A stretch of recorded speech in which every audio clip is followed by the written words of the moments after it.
সাহাবায়ে কেরামদের সঙ্গে রোমকদের লড়াই হতেছে, রোমক সৈন্যরা যুদ্ধে জিততে পারতেছে না কিছুতেই। এরপরে তারা গোয়েন্দা বিভাগের লোক পাঠায় দিল, এদের সঙ্গে জিততে পারি না কেন, একটু খুঁজে দেখে আসো রাত্রে এরা করেটা কি। গোয়েন্দা বিভাগের লোক সারা রাত ঘুরে ঘুরে তারপরে এসে রিপোর্ট করলো। এরপরে এসে তাদের প্রধানের কাছে রিপোর্ট করলো, আমরা যার কাছে গিয়েছিলাম দেখে এলাম হুম হুম বিল্লাইলি রাহবানুন ওয়া বিন্নাহারি ফুরসানুন, আমরা দেখে এলাম যাদেরকে দিনের বেলায় প্রচন্ড শক্তিশালী বীর যোদ্ধা রূপে যাকে যুদ্ধ করতে দেখেছি ময়দানে, রাতের বেলায় দেখলাম গিয়া একেবারে নিতান্ত ফকিরের মতো, কেউ তো সেজদায় পড়ে কাঁদতেছে, কেউ আবার তেলাওয়াত করতেছে, চোখ দিয়া পানি পড়তেছে, আবার কেউ নামাজ পড়তেছে, আবার কেউ হাত তুলে রেখেছে তাদের প্রভুর দরবারে, চোখের পানিতে তাদের চোখ বুক ভেসে যেতেছে। সারাটা রাত তেলাওয়াত আর সেজদা আর নামাজের মধ্যে তারা এভাবে কাটিয়ে দিয়েছে। সেনাপতি এই রিপোর্ট শোনার পরে বললেন, ও গোয়েন্দা বিভাগের লোকেরা, আমার রোমক সৈন্যরা শোনো, যে জাতির নৈতিক মান এত উচ্চে, ওই জাতির সঙ্গে যুদ্ধ করা মানে আমাদের আত্মহত্যা করার শামিল। এদের সাথে কিছুতেই আমাদের পক্ষে পারা সম্ভব না। হ্যাঁ, এদের সাথে পারা যাবে যদি এই সম্পর্ক নষ্ট করে দেওয়া যায়। আল্লাহর সাথে তাদের এই গভীর সম্পর্ক যেটা আছে, এই সম্পর্ক নষ্ট করে দিতে হবে, তাহলেই কেবলমাত্র সম্ভব হবে। এদের নৈতিক চরিত্র ধ্বংস করার জন্য প্রচেষ্টা চালাও, তাহলে হয়তো আমরা কামিয়াব হতে পারবো। আমার বন্ধুগণ, এই জন্য গভীর রাত্রে যারা ইমানদার ব্যক্তি, তাদের জন্য গভীর রাত্রে জাগার একটা ব্যবস্থা আল্লাহ পাক বলেছেন। ইমানদার ব্যক্তিদের জন্য এটা হলো 2 নম্বরের বৈশিষ্ট্য। ওয়াল্লাযীনা ইয়াকুলুনা রাব্বানা সরিফ আন্না আযাবা জাহান্নাম ইন্না আযাবাহা কানা গরামা।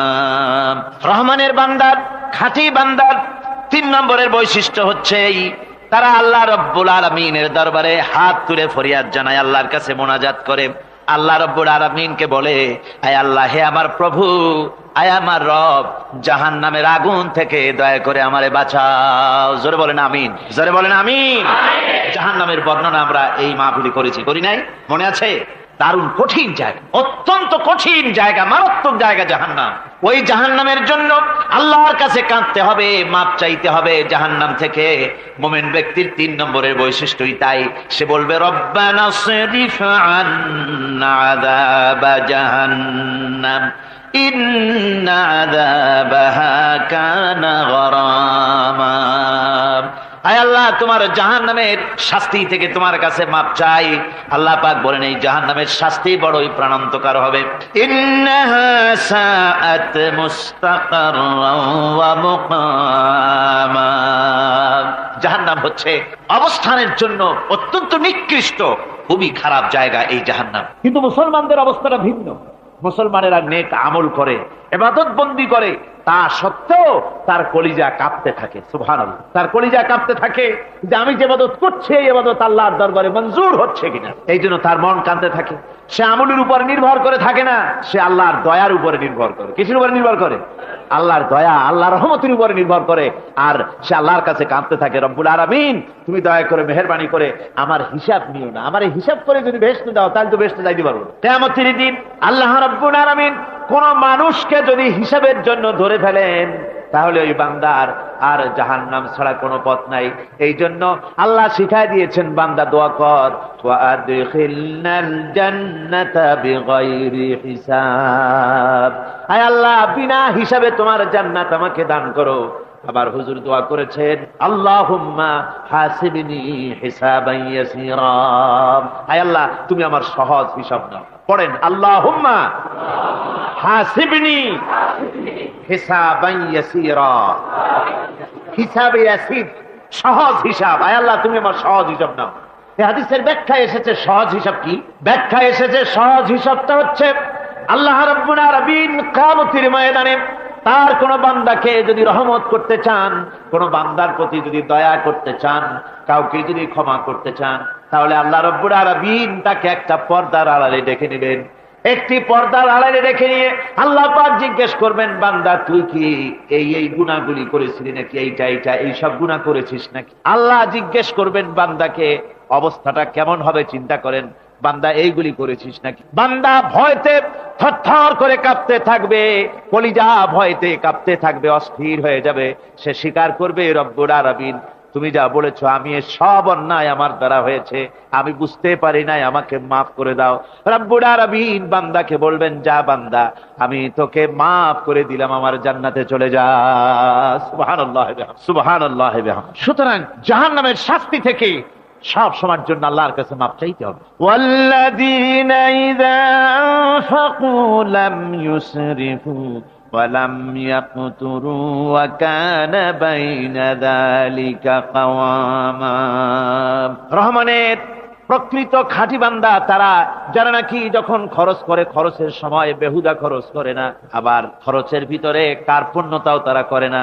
ওয়া কানা বাইনা যালিকা কাওয়ামা, এই দুইয়ের মাঝে তারা ভারসাম্য রক্ষা করে, মধ্যম নীতি অবলম্বন করে চলে। তার মানে হলো পয়সা আছে বলি এই পয়সা দিয়ে তারা মদ খায় না, জুয়া খেলে না, মিনা বাজার ইত্যাদি শয়তানি বদমাশি সিনেমা হল ইত্যাদি বানায়া পাপের বোঝা বাড়ায় না। তারা অতিরিক্ত কোনো খরচ করে না, আবার অর্থ পূজারী ব্যক্তির মতো কার্পণ্যতাও তারা করে না। দুইয়ের মাঝে তারা ভারসাম্য রক্ষা করে। এক শ্রেণীর লোক আছে মাল শুধু জমায়, খরচ টরচ করে না। কোরআন শরীফে বলা হয়েছে আল্লাযী জামা মালান ওয়া আদ্দাদা, মাল জমা করে আর গুনতে থাকে, মাঝে মধ্যে আবার টেলিফোন করে, হ্যালো সোনালী ব্যাংকের ম্যানেজার সাহেব নাকি? বলে হ্যাঁ, দেখুন তো আমার আমলনামাটায় কত আছে। এখন হিসাব টিসাব করে তাড়াতাড়ি, এখন তো আর আমলনামা দেখতে সময় লাগে না, তাড়াতাড়ি দেখা যায়। আগে যেমন ব্যাংকে গিয়ে যদি জানতে কেউ চাইতো যে আমার ডেবিট কত, ক্রেডিট কত, ব্যালেন্স কত ইত্যাদি জানতে চাইলে তাকে একেবারে সেই লেজার খোলা লাগে, বিরাট বিরাট বই, বড় বড় কিতাব যা গরুর গাড়ি দিয়ে টানা লাগে, এত বিশাল বিশাল বই ছিল।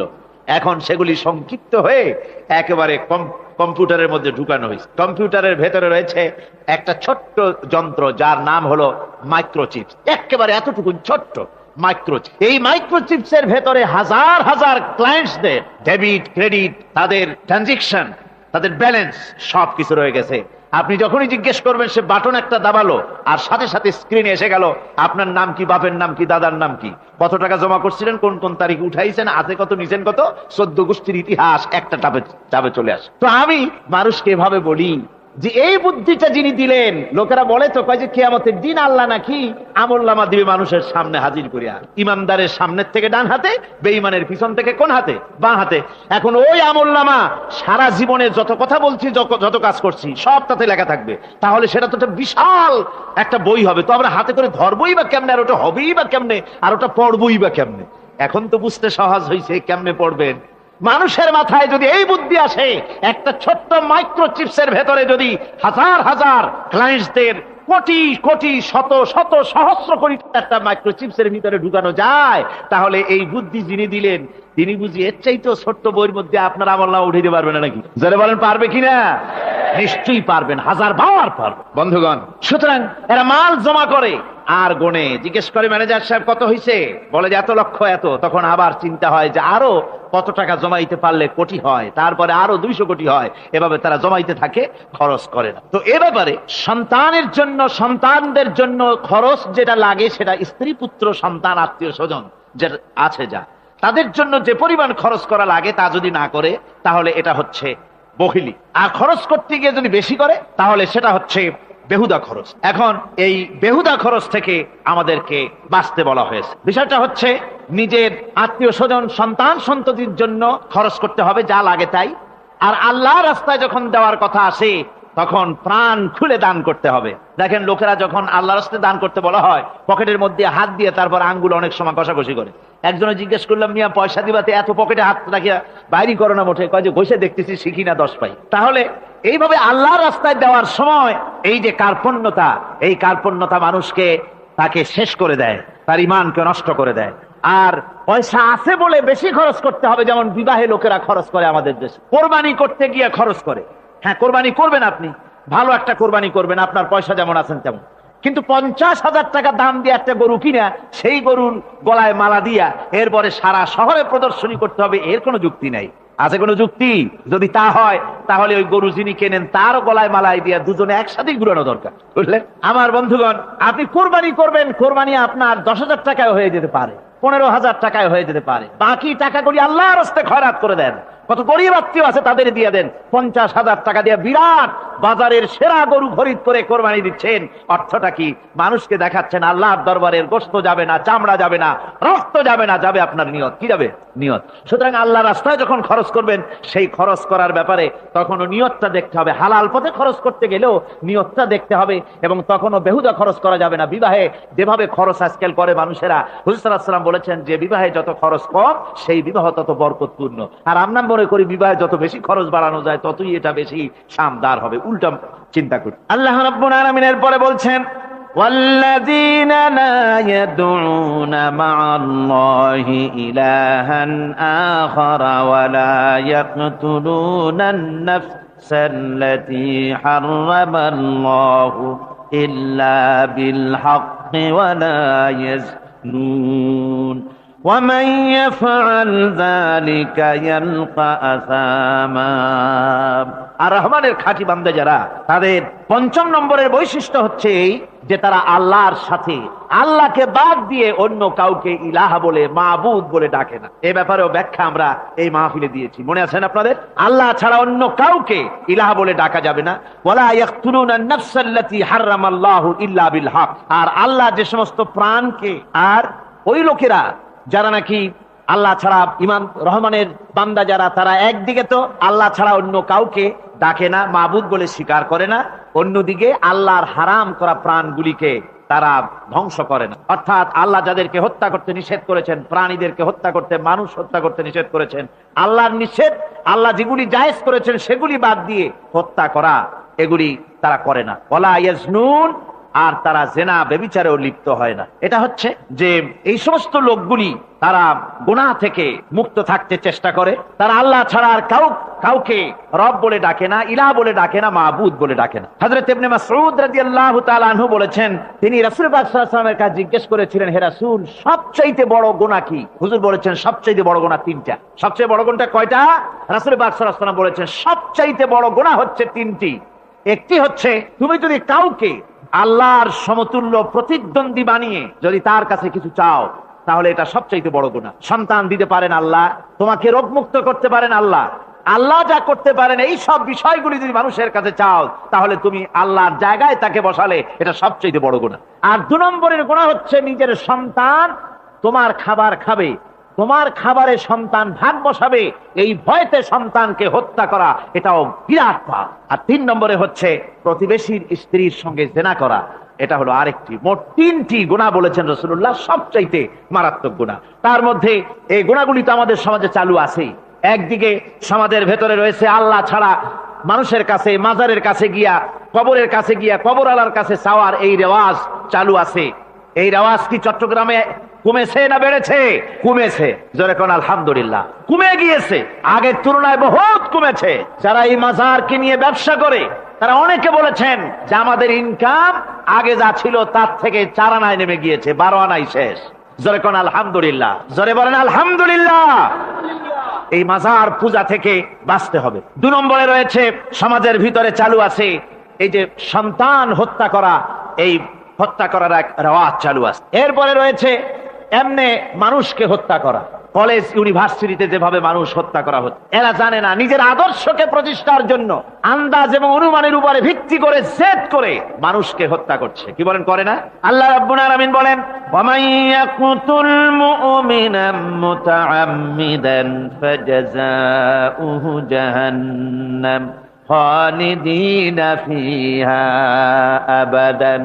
আল্লাহ রাব্বুল আলামিন বলেন, মুমিন বান্দা কি কেউ যদি ইচ্ছে করে কাউকে হত্যা করে, তাহলে তার জায়গা হবে জাহান্নাম, তার আর কোনো শাস্তি নাই, একমাত্র জাহান্নামই হবে তার শাস্তি, চিরকাল জাহান্নামের ভিতরে থাকতে হবে। জোরে বলেন নাউজুবিল্লাহ।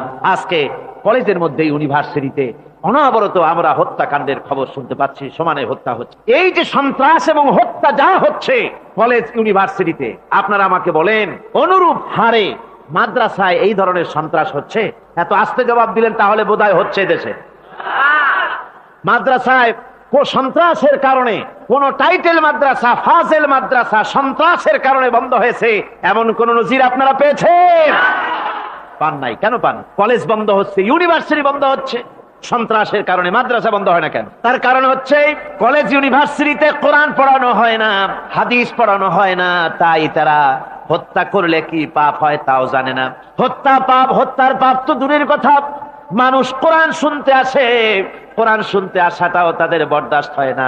আমি জানতে পারলাম, এ মাহফিল আসার সময় জানতে পেরেছি, চট্টগ্রাম বিশ্ববিদ্যালয়ের কাছে থেকে শ্রোতৃমণ্ডলী মাহফিলের শ্রোতারা বাসে যখন আসতেছিল, সেখানকার কিছু সংখ্যক ছেলেরা ইট পাটকেল মেরেছে বাসের উপরে, বহুত লোক সেখানে আহত তারা করেছে।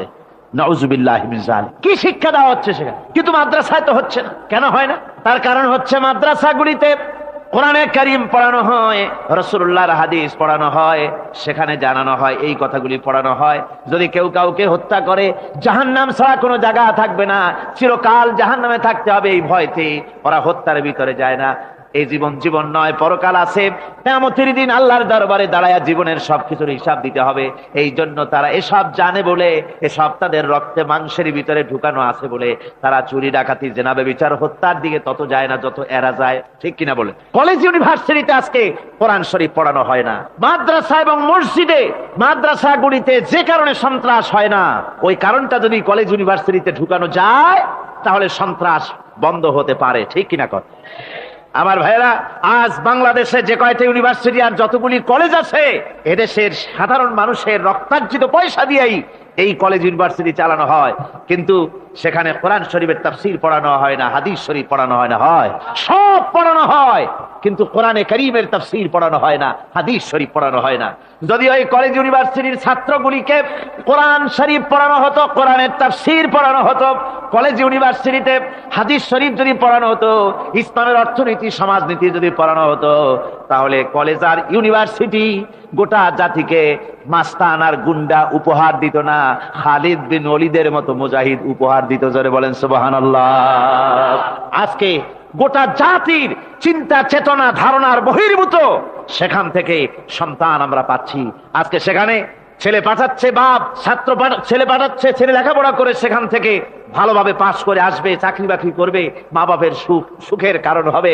কিন্তু দেখা যায় কিছুদিন পর সেখান থেকে চলে আসে সন্তান লাশ হয়ে বাপের ঘরে ফিরে এলো। কি শিক্ষা হচ্ছে? এই শিক্ষা ব্যবস্থার আমূল পরিবর্তন হওয়া দরকার।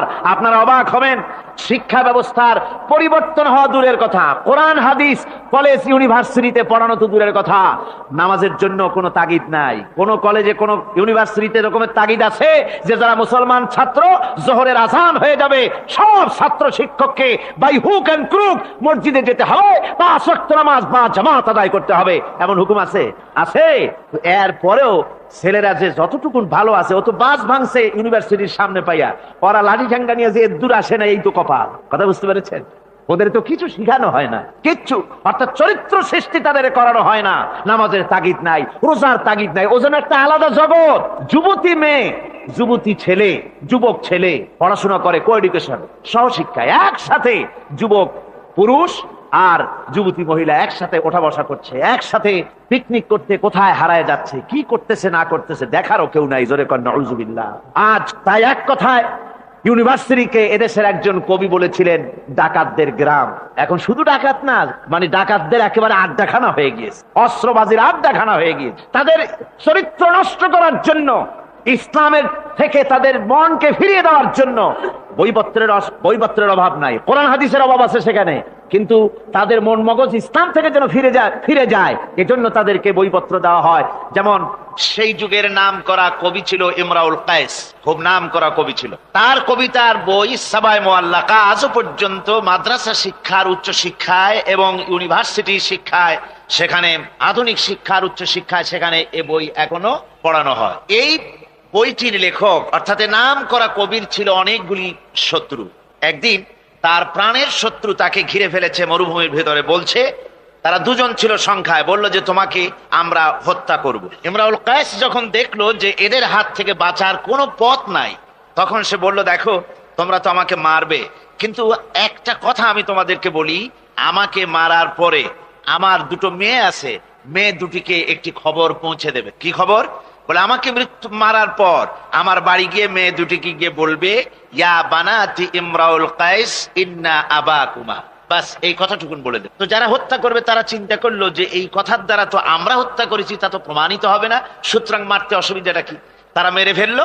মারার পরে মরুভূমির ভিতরে তাকে গেড়ে দিয়ে এরপরে এই দুইজন লোক ওয়াদা পালন করার জন্য ইমরাউল কায়েসের বাড়ি গেছে। বাড়ি গিয়ে বলছে মেয়ে দুটোকে ডেকে যে, হে মেয়েরা, তোমাদের পিতার সঙ্গে মরুভূমিতে আমাদের দেখা হলো, তারপরে তোমার পিতা আমাকে তোমাদেরকে একটা কথা বলতে বলেছেন, সেটা হলো এই, ইয়া বানাতি ইমরাউল কাইস ইন্না আবাকুমা। শোনা মাত্রই মেয়ে দুটি চিৎকার করে কেঁদে উঠেছে। তাদের চিৎকার শুনে আশেপাশের লোকেরা এসে জিজ্ঞেস করলো, তোমরা কাঁদছো কেন? কয় যে এই দুটি লোক আমার পিতাকে হত্যা করেছে। কয় কি করে বুঝলে? এই যে এদের কাছে আমার আব্বা একটা খবর পাঠাইছেন, খবরটা হলো ইয়া বানাতি ইমরাউল কাইস ইন্না আবাকুমা। ওরা বলছে এতে ওরা হত্যা করেছে, তা কি করে বোঝা গেল? এর অর্থ তো হচ্ছে যে হে ইমরাউল কায়েসের মেয়েরা, নিশ্চয়ই তোমার পিতা, তো নিশ্চয়ই তোমার পিতা কি খায় না ঘুমায় না, বিদেশে গেছে, কি করে বোঝা গেল যে সে নিহত হয়েছে? মেয়ে দুটি বলছে, দেখো আমার পিতা যে কবিতার পংক্তি বলেছেন এর দ্বিতীয় লাইন আমরা জানি কি হবে, ইয়া বানাতি ইমরাউল কাইস ইন্না আবাকুমা, এর দ্বিতীয় লাইন হবে কাদ কুতিলা ওয়া কাতিলুহু লাদাকুমা। এর দ্বিতীয় লাইন হবে নিশ্চয়ই তোমার পিতা নিহত আর হত্যাকারীরা দুজনই তোমাদের সম্মুখে উপস্থিত।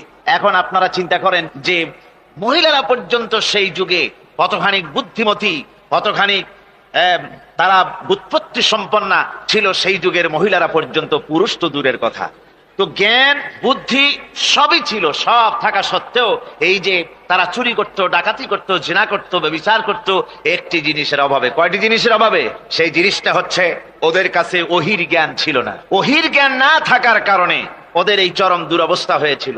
আর রাসূল পাক সাল্লাল্লাহু আলাইহি ওয়াসাল্লাম ওহির জ্ঞান দিয়ে ওই জাতিকে গোটা পৃথিবীর মধ্যে শ্রেষ্ঠ জাতিতে পরিণত করে দিয়েছিলেন। আজকে আমাদের দেশের শিক্ষা ব্যবস্থায় ওই ওহির জ্ঞান নাই, যার ফলে আমাদের দেশে ছেলেরা শিক্ষিত হয় কিন্তু সেই যুগের লোকেদের মতো হতে পারছে না, কলেজ এবং ইউনিভার্সিটি ওই ধরনের লোক তৈরি করতে পারছে না। আমার বন্ধুগণ, সে যুগের থেকে আমরা উন্নতি অনেক করেছি, উন্নতি বিশেষ বিশেষ ক্ষেত্রে এই করেছি। সে যুগের লোকেরা, তারা যারা চোর ছিল, চুরি করত, তারা লেখাপড়া জানতো না। আজকে যারা চুরি করে তারা তো কমসে কম ম্যাট্রিক পাস। সে যুগে যারা ডাকাতি করত তারা লেখাপড়া জানতো না, আজকের যারা ডাকাত তারা কমসে কম বিএ পাস। আগের যুগে, সেই যুগে যারা নাকি মানুষ হত্যা করত তারা লেখাপড়া জানতো না, আর আজকে যারা মানুষ হত্যা করে তারা রীতিমতো শিক্ষা গ্রহণ করে কোথায় কেমনে আঘাত দিলে তাড়াতাড়ি মরে এটা জেনে শুনে ট্রেনিং নিয়ে তারপরে মানুষকে হত্যা করে। অগ্রগতি উন্নতি এতটুকু হয়েছে, কিন্তু মৌলিক মানবীয় গুণাবলী সৃষ্টি করার জন্য কোরআনের অবদানের কোনো বিকল্প নাই। জোরে কোন সুবহানাল্লাহ। আমি গত 4 দিন আপনাদের সামনে কোন সূরা আলোচনা করেছি? সূরা ফুরকান। আমি সূরাটিকে শেষ করতে পারবো না, মানে মাঝখান থেকে আলোচনা করতে পারবো না, যেহেতু সময় নেই, আজকেই তো শেষ হয়ে যাবে।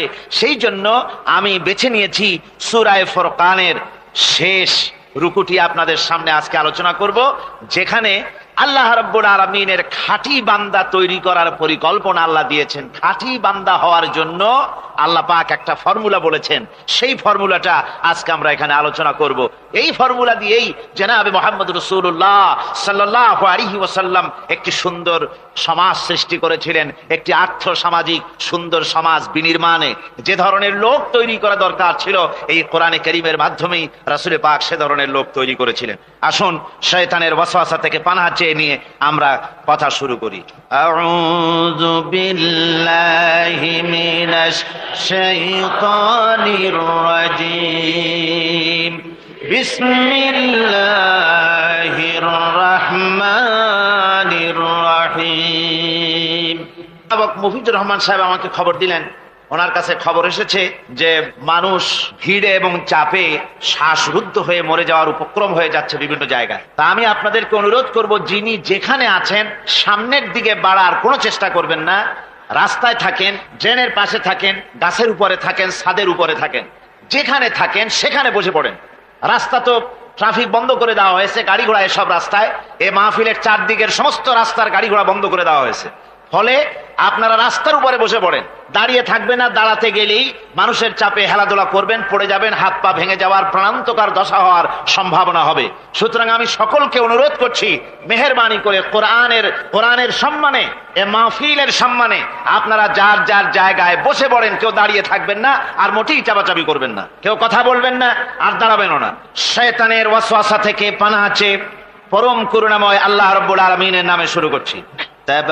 তাবারাকাল্লাযী জাআলা ফিস সামাই বুরুজাও ওয়া জাআলা ফিহা সিরাজাও ওয়া কামারাম মুনীরা ওয়া হুয়াল্লাযী জাআলাল লাইলা ওয়ান নাহারা খিলফাতান লিমান আরাদা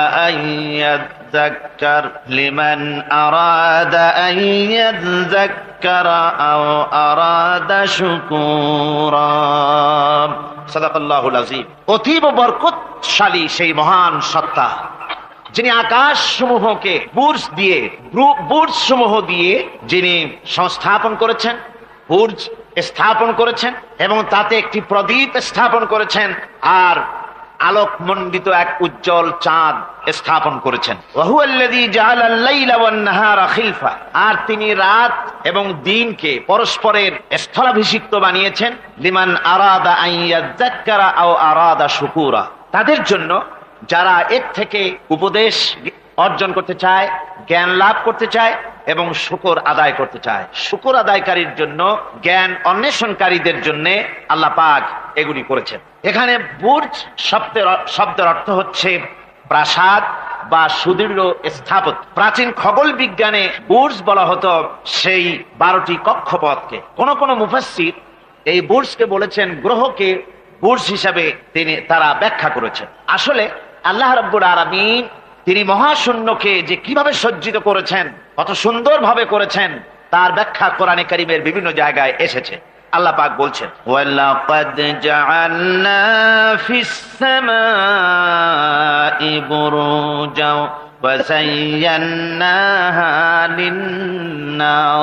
লিন-নাযিরিন। আমি আকাশে বহু সংখ্যক সুদৃঢ় বুর্জ স্থাপন করেছি এবং দর্শকদের জন্য তা অত্যন্ত সুসজ্জিত করে, সুদৃশ্য করে আমি সংস্থাপন করেছি, সুন্দর করে স্থাপিত করেছি। মহাশূন্য, এর মধ্যে আল্লাহ পাক সৃষ্টি করেছেন অগণিত গ্রহ উপগ্রহ। কত গ্রহ আছে, কত উপগ্রহ আছে, বিজ্ঞানীদের কাছে আজও পর্যন্ত তার কোনো হিসাব মেলেনি। মহাশূন্যে আল্লাহ পাক, মহাশূন্যের মহাবিস্ময়। বর্তমান বিজ্ঞান ক্রমান্বয়ে আশ্চর্য হয়ে যাচ্ছে তাদের নতুন নতুন আবিষ্কারের মাধ্যমে, চিন্তা ভাবনার মাধ্যমে, যে মহাশূন্য আল্লাহ পাক মহাস্রষ্টা কি করে রেখেছেন। একটি বিশাল এক বিস্ময়ের কারখানা। সেখানে রয়েছে মিল্কি ওয়ে, যাকে বলা হয় ছায়াপথ। বিজ্ঞানীরা বলেছেন প্রায় 20,000 কোটি তারকা রয়েছে এই মিল্কি ওয়ের ভেতরে, ছায়াপথের ভেতরে। আবার কেউ কেউ বলেছেন যে সেই তারকার সংখ্যা বলা সম্ভব হবে না, সমুদ্র সৈকতের বালুকণা গণা তবুও সম্ভব, কিন্তু আকাশের তারকারাজি গণা সম্ভব নয়। এখন আল্লাহ পাক সেই মহাশূন্যের ভেতরে সৃষ্টি করে রেখেছেন এই ছায়াপথ। ছায়াপথের ভিতরে আছে যে তারকাগুলি, বিজ্ঞানীরা বলেছেন যে এই তারকাগুলি এত বিরাট বিরাট তারকা আছে। আগে তো ওনারা বলেছিলেন পৃথিবীর চাইতে সূর্যটা হচ্ছে পৃথিবীর চাইতে 13 লক্ষ গুণ বড়। এই বিরাট সূর্য ছিল তাদের কাছে বিস্ময়।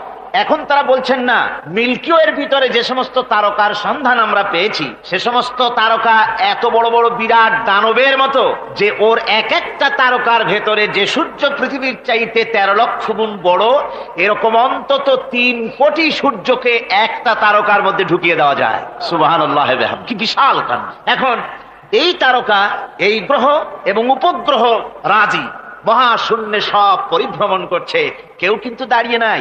বিজ্ঞানীরা বলছেন, কেউ বলেছেন সূর্য ঘোরে, কেউ কয় না পৃথিবী ঘোরে, কেউ কয় না ওই চন্দ্র ঘোরে, কেউ কয় যে না আমরা মিলে সবাই ঘুরি। এখন আসলে বিষয়টা কি, কে ঘোরে আর কে ঘোরে না? আসল কথাটা নিতে হবে কোরআনের কাছ থেকে। কার কাছ থেকে? ওই চন্দ্র সূর্যের স্রষ্টা যিনি, মহাবিশ্বের স্রষ্টা যিনি, তিনি বলতে পারবেন যে আসলে ঘোরে কে। আল্লাহ রাব্বুল আলামিন বলেন, ওয়া কুল্লুন ফি ফালাকিন ইয়াসবাহুন।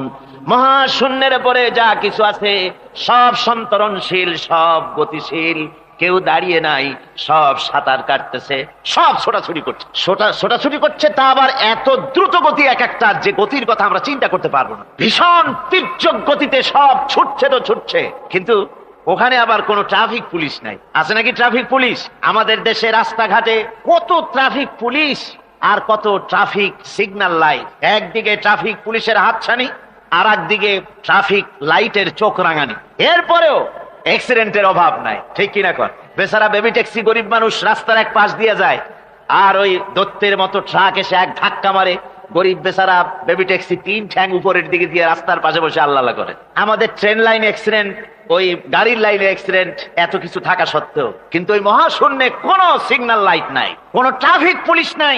এই বিশাল চাঁদ, এই বিশাল সূর্য, এবং সূর্যকে গিলে খেতে পারে, কোটি কোটি সূর্য গিলে খেতে পারে এমন তারকা, অথচ অ্যাক্সিডেন্ট নাই। আছে অ্যাক্সিডেন্ট? আল্লাহ রাব্বুল আলামিন এখানে মহাশক্তিশালী অদৃশ্য সীমারেখা সৃষ্টি করেছেন। কোরআনে কারীমে রাব্বুল আলামিন বলেন, লাশ-শামসু ইয়ামবাগি লাহা আন তুদরিকাল কামারা ওয়ালাল লাইলু সাবিকুন নাহার ওয়া কুল্লুন ফি ফালাকিন ইয়াসবাহুন। প্রবল জ্ঞানী হইবে যাহারা, আপন মনেতে বুঝিবে তাহারা, রাত্রি পারে না আগে যাইবার, দিনের স্থান করি অধিকার।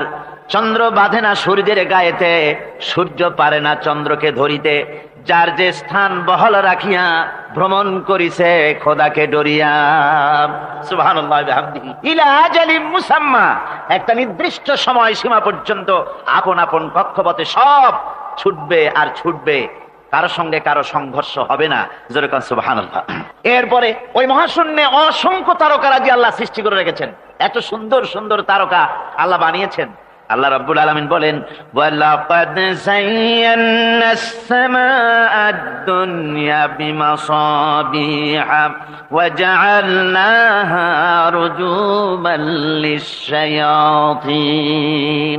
এই দুনিয়ার আকাশখানিকে তারকা প্রদীপ দিয়া সাজায় রেখেছি মনের মতন, দেখো তুমি তাকাইয়া, কি সুন্দর করে তারকাগুলি বানিয়ে রাখলাম, তাকিয়ে দেখো।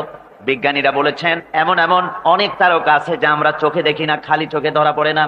ওই তারকা এত ঊর্ধ্বে, ওই তারকা যেদিন তৈরি করা হয়েছে সেদিন থেকে নিয়ে আজ পর্যন্ত ওই তারকাগুলির আলো পৃথিবীর মাটি স্পর্শ করে নাই। সুবহানাল্লাহ।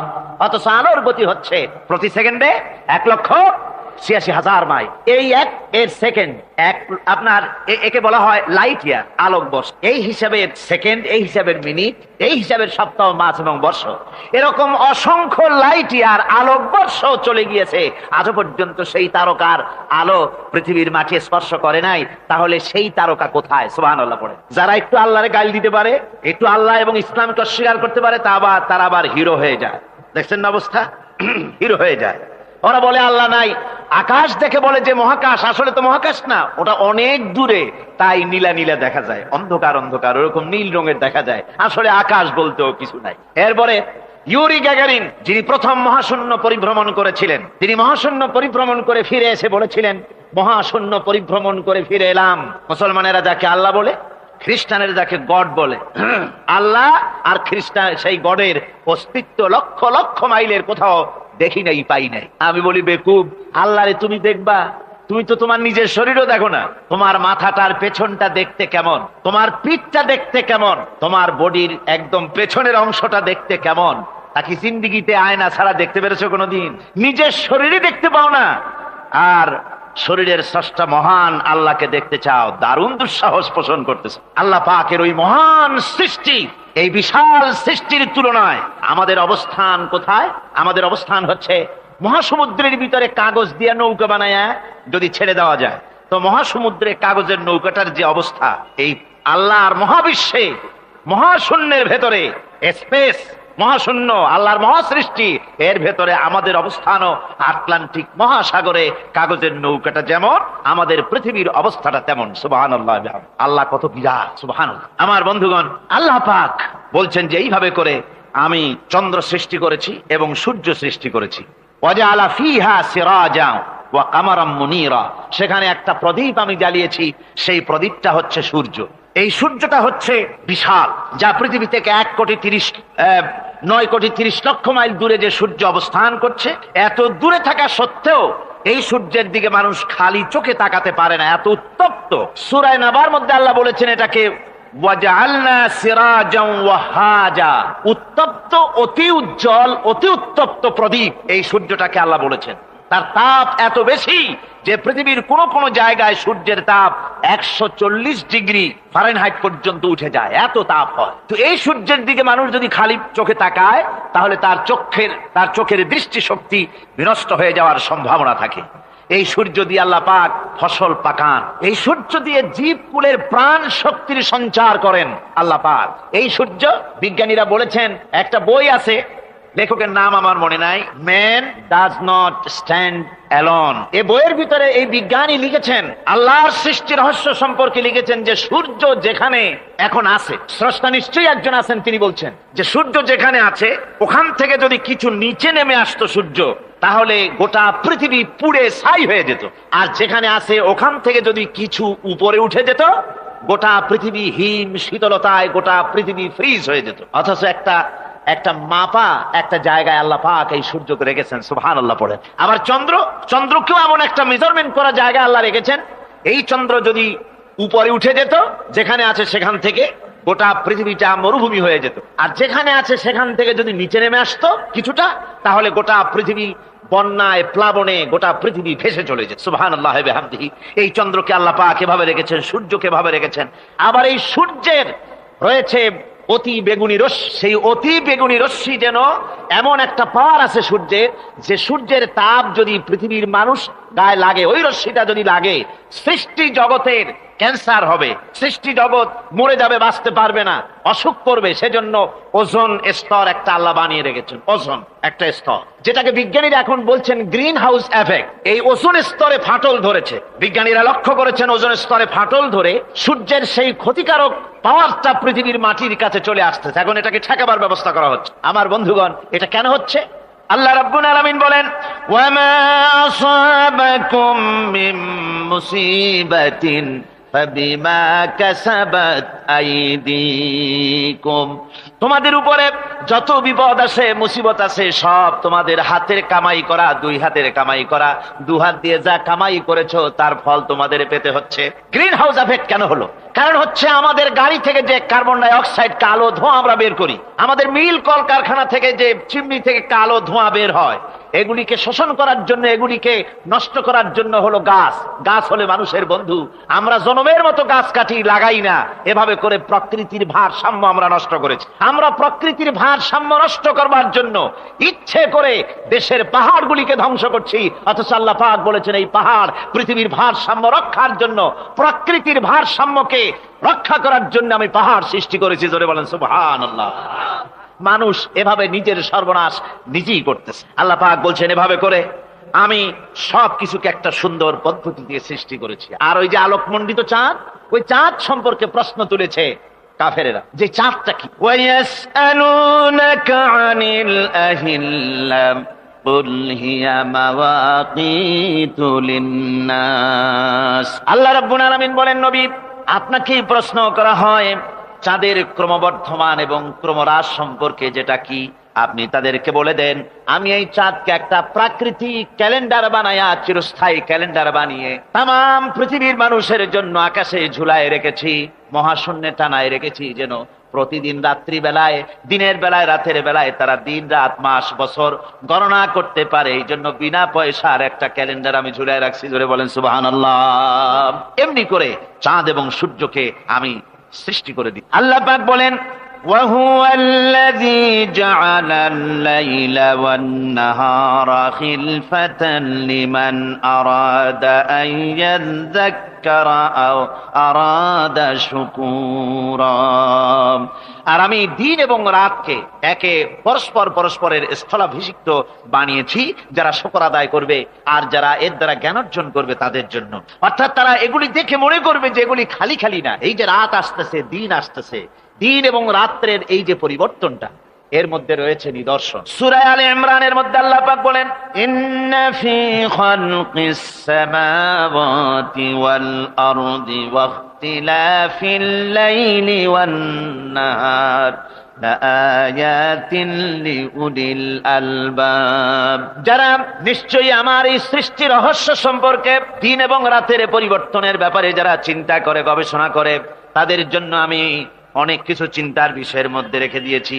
তারা এসব আমার সৃষ্টি নৈপুণ্যতা দেখে তারপরে তারা হতবাক, বিস্ময় বিমুখ হয়ে তারা বলে, এগুলি দেখে আর বলে, আল্লাযীনা ইয়াযকুরুনাল্লাহা কিয়ামান ওয়া কুউদান ওয়া আলা জুনুবিহিম ওয়া ইয়াতাফাক্কারুনা ফি খালকিস সামাওয়াতি ওয়াল আরদ। তারা বসা অবস্থায়, দাঁড়ানো অবস্থায় আমার প্রশংসা করে আর বলে, রব্বানা মা খালাকতা হাযা বাতিলান সুবহানাকা ফাকিনা আযাবান নার।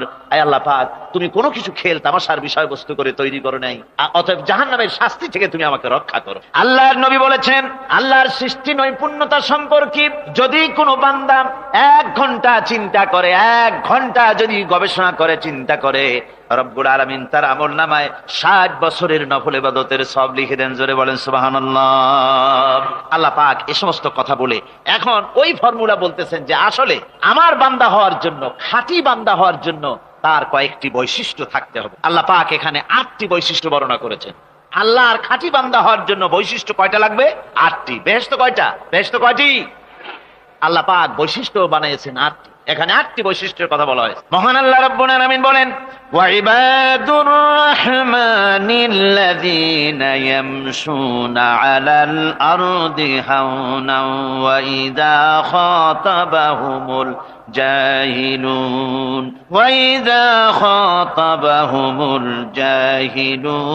ক্বালু সালামা। রহমানের খাঁটি বান্দা তারা, রহমানের আসল বান্দা তারা যারা নাকি জমিনের উপর থেকে যখন হাঁটে খুব বিনয় বিনম্রতার সাথে তারা চলে। ওয়াইদা খাতাবাহুমুল জাহিলুন, আর যখন জাহিলরা তাদের সঙ্গে কথাবার্তা বলতে আসে তখন তারা তাদেরকে বলে, তোমাদের প্রতি সালাম, এই বলে তারা চলে। অর্থাৎ এই 8টি বৈশিষ্ট্যের প্রথম বৈশিষ্ট্য ধরা হয়েছে চালচলনকে। ইমানদার খাঁটি বান্দা যারা, তাদের চালচলন সম্পর্কে প্রথম বৈশিষ্ট্য ধরা হয়েছে। তার মানে হচ্ছে নির্লজ্জ, স্বৈরাচার, মাস্তান, গুন্ডা, বদমাশ, অত্যাচারী, এদের চালচলন এক ধরনের। আবার অন্যদিকে ব্যক্তিত্ব সম্পন্ন, মর্যাদাবান, এরপরে শিক্ষিত, ভদ্র, মার্জিত, তাদের চালচলন ভিন্ন ধরনের। এই 2 শ্রেণীর চালচলন কি একরকম হয় নাকি? একরকম হয় না। তার কারণ হচ্ছে ব্যক্তির চালচলনের মাঝেই তার অবস্থাটা বোঝা যায় যে আসলে লোকটি কেমন। আল্লাহ রাব্বুল আলামিন এই কথার দ্বারা এটা প্রমাণ করতে চান যে মোমেন বান্দা যারা হবে, আল্লাহর খাঁটি বান্দা যারা হবে, তাদের পরিচয় দেওয়া লাগবে না। তাদের চালচলন দেখে, তাদের হাঁটা দেখে, তাদের চলা দেখে, তাদের বলা দেখে, তাদের আচরণ দেখে লোকেরা বুঝতে পারবে যে ইনি হচ্ছেন আল্লাহর একজন খাঁটি বান্দা, একজন মোমেন ব্যক্তি, একথা বুঝতে পারবে। আর সে ব্যক্তি জমিনের উপরে চলবে খুবই বিনম্র ভাবে। কোরআনে কারীমে অন্য জায়গায় আল্লাহ রাব্বুল আলামিন বলেছেন, ওয়ালা তামশি ফিল আরদি মারহান ইন্নাকা লান তাখরিকাল আরদা ওয়া লান তাবলুগাল জিবালা তুলা। আমার জমিনের উপরে অহংকারের পদবরে হেঁটো না, আমার জমিনের উপরে অহংকার করে জমিনের উপরে হেঁটো না। তুমি জমিনের উপরে অহংকার করে হেঁটে পদাঘাত দিয়ে আমার এই জমিনকে ফাটায় দিতে পারবে না। আর তুমি লাভ দিয়ে আমার আকাশে, আমার পাহাড়ের উচ্চতাও তুমি ছাড়িয়ে যেতে পারবে না। অহংকার করে কেউ কি পায়ের আঘাত দিয়ে জমিনটাকে ফাটায় দিতে পারে? কি বলেন, পারবে? আর অহংকার করে লাভ দিয়ে পাহাড়ের উচ্চতাও কি কেউ ছাড়িয়ে দিতে পারবে?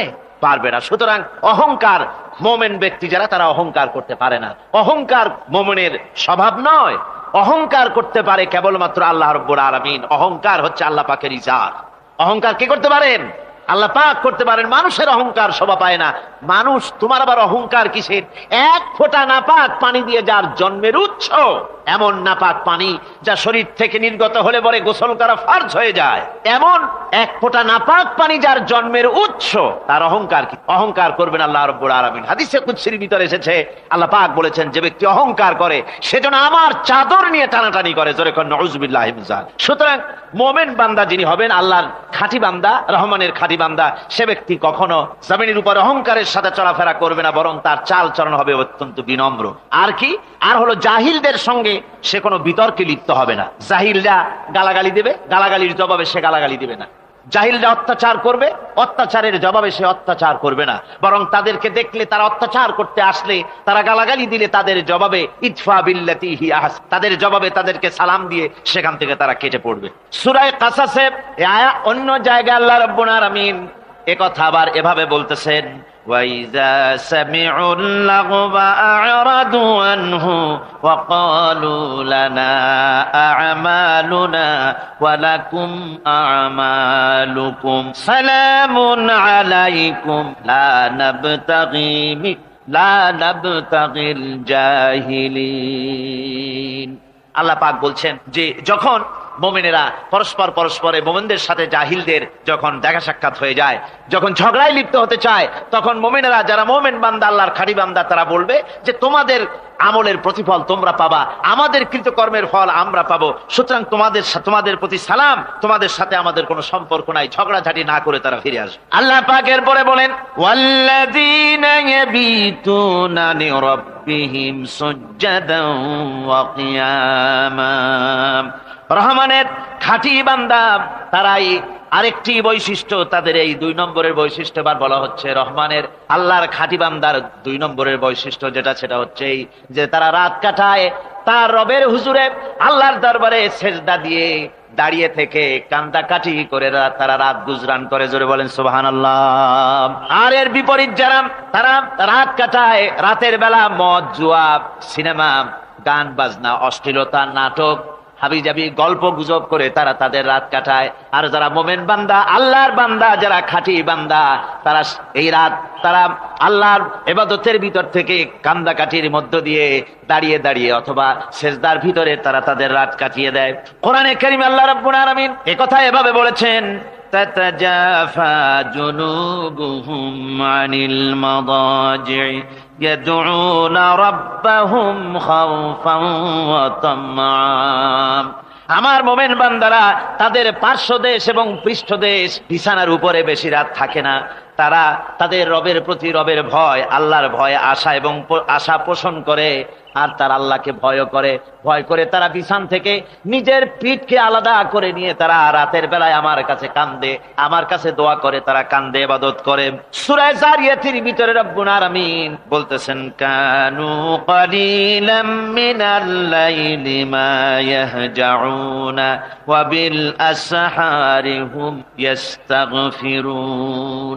আমার এই মুমিন বান্দাগুলি, আমার খাঁটি বান্দা যারা, তারা সারা রাত ঘুমায় না, রাতের একটা অংশ মাত্র তারা ঘুমায়, সারা রাত ঘুমায় না, একটা অংশ তারা ঘুমায়, আর বাকি অংশটুকুন শেষ রাত্রে তারা ওঠে আর আমার দরবারে তারা কান্দে, মাপ চায় আর কাঁদতে থাকে, চোখের পানি ফেলতে থাকে। আল্লাহ রাব্বুল আলামিন শেষ রাত্রে প্রথম আকাশে আসেন। হাদিস শরীফে এসেছে, প্রথম আকাশে আল্লাহ রাব্বুল আলামিন এসে দুনিয়ার মানুষকে ডাকেন, কে আছো? গুনাহ করে জীবন বোঝাই করে ফেলেছো, নাফরমানি করেছো, গুনাহ করেছো, অথবা বিপদে পড়েছো, ঋণগ্রস্ত হয়ে পড়েছো, অসুবিধায় পড়েছো, মামলা মকদ্দমায় পড়েছো, আমার কাছে মাপ চাও, আমার কাছে সাহায্য চাও। এই সময় যে সমস্ত বান্দারা আরামের ঘুমকে হারাম করে আল্লাহর দরবারে কাঁদতে থাকে, তাহাজ্জুদের নামাজ আদায় করে যখন হাত তুলে কাঁদে, আল্লাহ পাক তখন এই দৃশ্য দেখে ফেরেশতাদের বলেন, ও আমার ফেরেশতারা, আমার ওই বান্দাগুলি কান্দে কেন? সমস্ত মানুষ যখন ঘুমানো, এই বান্দাগুলি কান্দে কেন বলো? ফেরেশতারা বলে, আল্লাহ তুমি তো ভালো করে জানো। ফেরেশতারা বলে, আল্লাহ পাক বলবেন, তবুও তোমাদের মুখ থেকে শুনতে চাই। ফেরেশতারা তখন বলবে, রব্বুল আলামিন তোমার বান্দা গুনাহ করেছে, জাহান্নামের ভয়তে তোমার কাছে কাঁদতেছে, তোমার ভয়তে কান্দে, জাহান্নামের ভয়তে কান্দে। আল্লাহ জিজ্ঞেস করেন ফেরেশতারা, ওরা যে আমার ভয়তে কান্দে, ওরা কি আমারে দেখছে নাকি? ফেরেশতারা বলেন, না খোদা তোমারে দেখে নাই। আল্লাহ পাক বলেন, ওরা আমার যে জাহান্নামের ভয়তে কাঁদে, ওই জাহান্নাম তারা দেখেছে নাকি? ফেরেশতারা বলে, না আল্লাহ, তোমার জাহান্নাম ওরা দেখে নাই, তোমার বেহেশত কিছুই দেখে নাই। আল্লাহ পাক বলেন, ও আমার ফেরেশতারা, এই বান্দাগুলি আমার দোজখ দেখে নাই, আমাকে দেখে নাই, হাসর মিজান সিরাত কিছুই দেখে নাই, শুধু কোরআনের কথা শুনে, আমার নবীর কথা শুনে, আমার কোরআনের কথা শুনে বিশ্বাস করে আরামের ঘুমকে হারাম করে কিভাবে কাঁদতেছে তাকায় দেখ। আমার রহমতের দরিয়ায় জোশ মেরে গেছে, তোরা সাক্ষী থেকে যা, আমার ওই ক্রন্দনরত বান্দাগুলিকে আমি আল্লাহ মাফ করে দিলাম। আমার ভাইয়েরা, আল্লাহ পাক বলেন, আম্মান হুয়া কানিতুন আনা আল-লাইলি সাজিদাও ওয়া কাইমা। আল্লাহ রাব্বুল আলামিন বলেন, সিজদার ভিতরে আর দাঁড়ানোর ভিতরে আমার এই বান্দাগুলি আখিরাতে আমার সঙ্গে দেখা করা লাগবে এই ভয়তে, জাহান্নামের ভয়তে তারা কাঁদে, এভাবে কাঁদতে থাকে। আর আল্লাহ পাক ওই সময় তাদের গুনাহ মাফ করতে থাকেন। কোরআনে কারীমের ভিতরে আল্লাহ পাক বলেন, সারা রাত ঘুমাতে আল্লাহ নিষেধ করেছেন, সারা রাত যেন ঘুমায়ো না, পাইকারি ধরে ঘুমায়ো না, একটু জাগো। ওয়াজকুর ইসমা রাব্বিকা বুকরাতাও ওয়া আসীলা।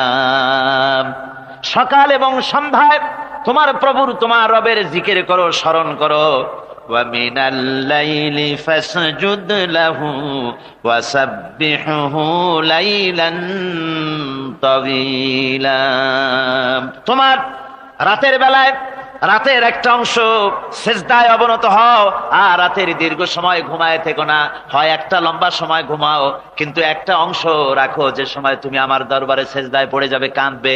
আমার বন্ধুগণ, রাতটা ওয়াজআলনাল লাইলা সুবাতা, আল্লাহ রাব্বুল আলামিন ওয়াজআলনা সুবাতা ওয়াজআলনান নাওমা সুবাতা ওয়াজআলনাল লাইলা লিবাসা, ঘুমকে বানায়ছেন আল্লাহ শান্তির বাহন, আর রাতকে করেছেন আচ্ছাদন। রাতকে কি করেছেন?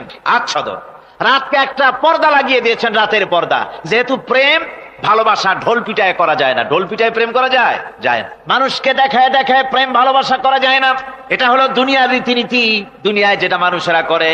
আসল সবচাইতে বড় ভালোবাসার পাত্র হলেন আল্লাহ, মাসুক হলেন আল্লাহ, আশেক হলো মানুষ। আশেক এবং মাসুকের ভিতরে প্রেম বিনিময় হবে, ভালোবাসার আদান প্রদান হবে, কথোপকথন হবে। এজন্য দিনের কোলাহল পূর্ণ অবস্থায় তা হয় না বলে রব্বুল আলামিন বলেন, আমি তোমাদের জন্য রাতকে একটা আচ্ছাদন, একটা পর্দা বানায় দিয়েছি। এই রাতের পর্দার ভিতরে থেকে আমারে ডাকো, আমাকে আমার কাছে তুমি আমাকে ডাকো, একটা লম্বা সময় নিয়ে আমাকে বলতে থাকো, আমাকে ডাকতে থাকো।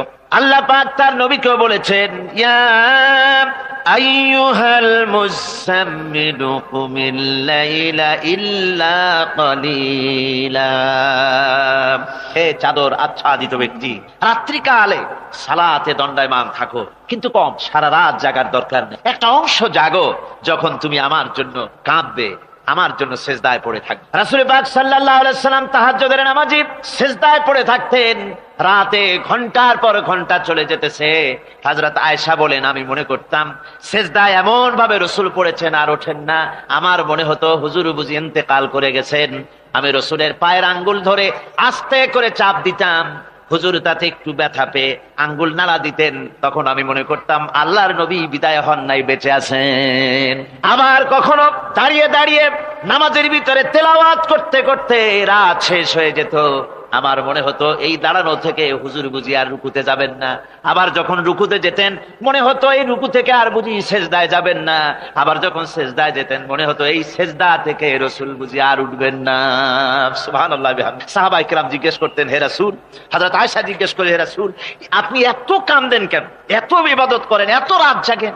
হযরত আয়েশা বলেছেন, আল্লাহর নবী দাঁড়িয়ে দাঁড়িয়ে তেলাওয়াত করতে করতে, দাঁড়িয়ে দাঁড়িয়ে নামাজ পড়তে পড়তে পাও মোবারক, কদম মোবারক এমন ভাবে ফুলে যেত, সকাল বেলায় জুতার মধ্যে পাও ঢুকতো না। সুবহানাল্লাহ। এইভাবে রাসূল পাক কষ্ট করতেন। জিজ্ঞাসা করতে, এত ইবাদত কেন করেন? আপনার তো আগের পিছের সমস্ত গুনাহ আল্লাহ মাফ করেছেন, কোনো গুনাহ আপনার নাই, তবু আল্লাহ বলে দিয়েছেন নবী আপনার আগের পিছের সব মাফ, তারপরেও এত কাঁদেন কেন? আল্লাহর নবী বলেছেন, ও সাহাবীরাও, আমার স্ত্রীরা শোনো, আমি কি আমার বান্দার, আমি আমার আল্লাহর শুকরগুজারকারী বান্দায় কি আমি পরিণত হব না?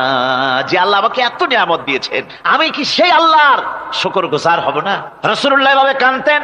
সুতরাং প্রত্যেকটি মুসলমানকে রাতের বেলায় আল্লাহর দরবারে হাত তুলে কাঁদতে হবে, মোনাজাত করতে হবে, রব্বুল আলামিন যে গুনাহ করেছি, আমি যত গুনাহ করেছি, আমাকে তুমি নেয়ামত যা দিয়েছো, এই নেয়ামত তুমি না দিলেও পারতে, তুমি দয়া করে দিয়েছো। এভাবে যদি মানুষ কান্দে, আল্লাহ এই অপরাধ করেছি, অপরাধের কথা যদি স্মরণ করে আর কাঁদতে থাকে, আল্লাহ রব্বুল আলামিনের রহমত তার উপরে তখন পড়তে থাকে। আর এই তাহাজ্জুদ গভীর রাতের কান্দাকাটি, এই জন্য আল্লাহ পাক বলেন এর আসল ব্যাপারটা হলো ইন্না নাশিআতাল লাইলি হিয়া আশাদ্দু ওয়াতআন ওয়া আকওয়ামু কিলা। আসল ব্যাপার হলো এই প্রকৃতপক্ষে রাতের বেলায় যে নামাজটা হয়, শয্যা ত্যাগ করে মানুষ যে নামাজ পড়তে দাঁড়ায়, এতে করে তার আত্মসংযমের ট্রেনিং হয়ে যায়, আল্লাহর সঙ্গে মহব্বত কায়েম হয়ে যায়। ইসলামী আন্দোলনের বিজয়ের জন্য কর্মীদের এটা সবচাইতে বড় ওষুধ। শুধু হরতালের প্রোগ্রাম দিয়া, শুধু মিছিলের প্রোগ্রাম দিয়া ইসলামী আন্দোলন বিজয় কোনো কালে হয় নাই আর হবেও না। এজন্য আন্দোলন যারা করে তাদেরকে গভীর রাত্রে উঠতে হয়, নফল রোজা রাখতে হয়, আর গভীর রাত্রে তেলাওয়াত করতে হয়, কাঁদতে হয় আল্লাহর কাছে, তা না হলে আন্দোলনের বিজয় হওয়া সম্ভব নয়। আমার বন্ধুগণ, আমরা জেনেছি ইতিহাসে আছে লাল সালু একটা বই পড়ানো হয়, কলেজে পড়ানো হয়, আপনারা নাম শোনেন নাই? এই বইটা আমাকে একজন প্রফেসর এই চট্টগ্রামের আমাকে দেখতে দিলেন, আমি দেখলাম তার মধ্যে তিনি ইসলামের ব্যাপারে এত বিদ্বেষ ছড়িয়েছেন। এক জায়গায় তিনি লিখতে গিয়ে লিখেছেন, আমি পড়লাম, নিজে পড়েছি, যে দেশে যত যত টুপি দেখা যায় জমিনে এত শস্য হয় না। এদেশে এই মোষ দাড়ি গোপ ওঠার আগেই কোরআন শরীফ হেফজ করা সারা, অথচ জমিনে শস্য নাই। জমিনের শস্য আর কোরআন শরীফ পড়ার সাথে তুলনা করে উপহাস করেছে রীতিমতো। একটা দুশ্চরিত্র খলনায়ককে দিয়ে সেখানে কোরআন হাদিসকে বিকৃত করার অপচেষ্টা চালানো হয়েছে। এরকম একটা নিকৃষ্ট বইকে তারা স্কুলে এবং কলেজে সেখানে পড়াশোনার ব্যবস্থা করে দিয়েছে। আর ইসলামের ব্যাপারে যদি কেউ গাইল দিতে পারে, তাহলে সে বইটাকে খুব সুনাম সুখ্যাতি করে বাজারে ছড়াবার চেষ্টা করা হয়, ঠিক কিনা কর? যে কবি, ওই আগেই বলেছি, যে কবি ইসলামের গাইল দিতে পারবে সে সবচাইতে বড় কবি। যে সাহিত্যিক ইসলামকে খোসা দিয়া, কোরআনকে খোসা দিয়া কথা লিখতে পারবে, সে হলো শ্রেষ্ঠ সাহিত্যিক, ঠিক কিনা কর?